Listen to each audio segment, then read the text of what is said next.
Have you ever had a friend? Me either. Oh. Oh, wait, the line is, have you ever had a friend show you something that they like? Still no. We've all had that moment where a friend has the absolute audacity to try and make us do something new because we might like it or you never do anything, we're worried about you. Dorks. But it is human nature for us to want to share the things that we care about with the people we care about. Just kind of how we do things.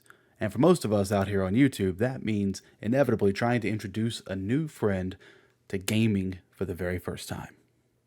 Because we all know making new friends at this point in our life, that's not really an option. But how do you really go about doing that? Because gaming has such a long, storied history that it's really difficult to find a good starting point for players who've never been introduced to it. Your boy Adam's got you a do's and don'ts list here that'll help guide you along the path. All right, the first do that I have for you guys when trying to introduce a new friend to gaming is to gauge their interest level first. Talk to them about it. Look, gaming is not for everyone. There are a lot of people who have never picked up a controller before, don't know how to play, don't know anything about it, and there are people who have and who have absolutely no interest in it whatsoever. Talk to them first, see what they're interested in, see if you can find something to help make a cohesive starting point for them. And if they do flat out refuse to do anything with gaming, if they flat out say, no, I'm not doing that, respect that, move on with your friendship. Second up, we have try to relate it to some of their other hobbies. If you have a friend who's really into cooking, maybe try Cooking Mama. If you have somebody who's really an avid reader and really likes a good in-depth story, maybe something more story-driven like Life is Strange or something like that. I have a quick story I want to tell about this one. I was playing Baldur's Gate 3 a few months back, and my wife was watching me play it some and listening to me talk about it, and she said, I want to make a character. I just want to make a character. I just want to play with it, see how it goes. And she's now about 50 to 60 hours into her own campaign and heavily involved in mine because the part of the game that interested her was the character creation part of it. Then she grew to like everything else. We had another friend who is a big old D&D nerd, and we started talking to her about the game, and she actually went out, bought an Xbox, bought a copy of this game, and is now about 60 hours into it. Granted, she spends most of her time trying to get laid every time she long rests, but she's playing it, and she's into it. She's having a good time with it. Number 3 is to offer to be a guide. All right, so your friend is interested, you guys have picked out a game, and now it's time to actually play it. Offer to help, offer to answer questions, offer to explain mechanics of things that you and I take for granted as avid gamers. Like, we just instinctively know that X or A on a controller means confirm, and circle or B on a controller means to cancel. That's not common knowledge to people who have never played games before. So offer to be sort of that encyclopedia to help fill in the gaps of things that we take for granted as basic knowledge.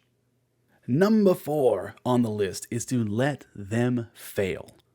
One of the great things about gaming is that ultimately the stakes in it are very, very low. Oh, you didn't understand the mission prompt and you suddenly drove a bus of hostages into a lake? Reload. Try it again.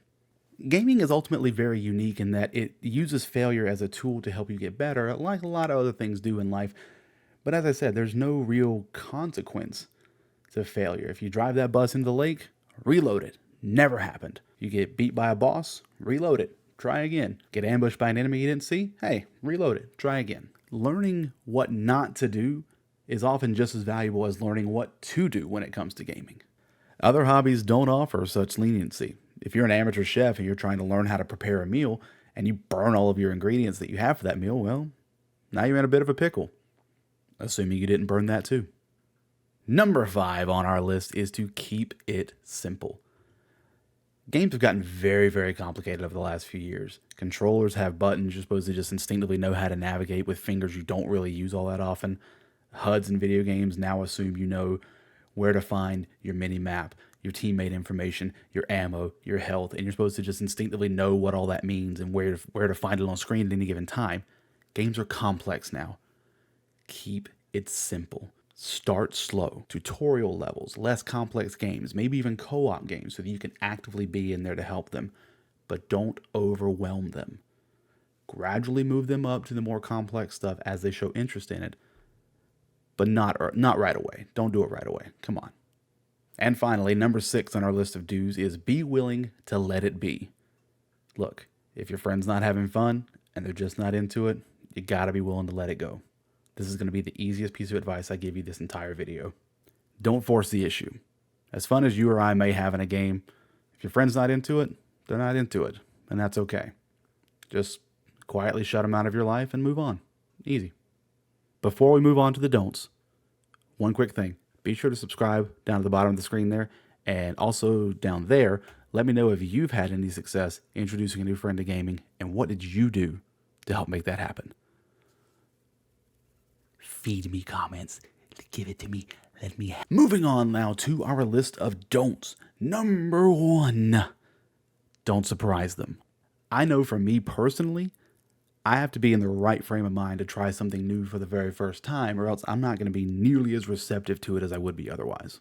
And I feel pretty safe in assuming that a lot of people out there feel the same way. We don't generally like to be challenged if we're not ready to be challenged. You know what I mean?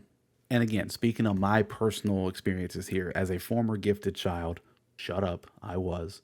But as a former gifted child, I tended to, over the years, stop doing something or walk away from something if I wasn't immediately good at it as an adult. I know I'm working on it. It's a bad trait. I know. I'm trying to fix myself. I'm trying to be better. Leave me alone.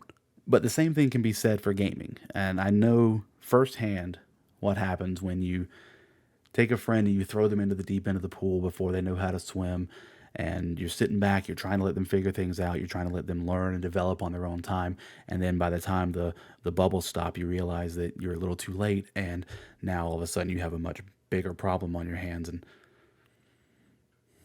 what was I talking about? The number 2 don't that I have here, it's don't bore them. Don't make them play something they're obviously not going to be into. If your friend has never once mentioned anything about Star Wars or shown any interest in Star Wars, or even worse, actively said they don't like Star Wars, maybe skip Jedi Survivor. You're just going to be creating a bigger barrier of entry because they're already behind the 8 ball in their interest level in the first place, and now you're making them dive into subject matter they don't care about.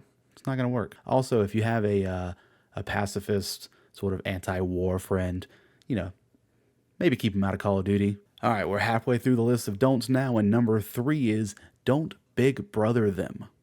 If any of you have siblings out there, you know exactly the scenario I'm about to describe here for you. You're young, you're impressionable, you're innocent, you're so sweet. You're playing a game. You can't beat it. You can't beat a level. You can't beat a boss. Your older sibling walks by, or they're waiting for their turn to play. And all of a sudden, you're sitting there with your controller in your hand, you're focused, you're in game mode, and all of a sudden the controller gets snatched out of your hands. Your older sibling beats the part of the game that you can't get past, throws the controller back down in your lap, and you're just left there. How inadequate do you feel right now? How helpless do you feel right now? Don't do that to your friends. They're adults. They don't need to feel that way. There are plenty of things in life that make us feel that way. You don't need to be a reason for that as well. Help them when asked, but be patient. Who knows, you may have one of those friends that's willing to fail something 100 times in a row before they finally get it right. Don't rob them of that. Don't snatch the controller, literally or metaphorically. What's next here? What's next on the list? Oh, before we get into the final don't here, just a bonus don't, just in general. Don't ever play Overcooked 2 with your non-gaming friends or gaming friends, unless you don't want them to be friends with you anymore. Just skip that one entirely. And finally, number 4 on our list of don'ts when introducing your friends to gaming. Don't press the issue. Presumably, you know your friends pretty well. Know when they've reached their limits. Know when they've had enough. Know when they're not just getting frustrated at being new at something. You got to be able to tell when you've reached that breaking point. Once you have reached that breaking point, let it go. If you're not willing to let it go, you run the risk of putting a strain on your friendship.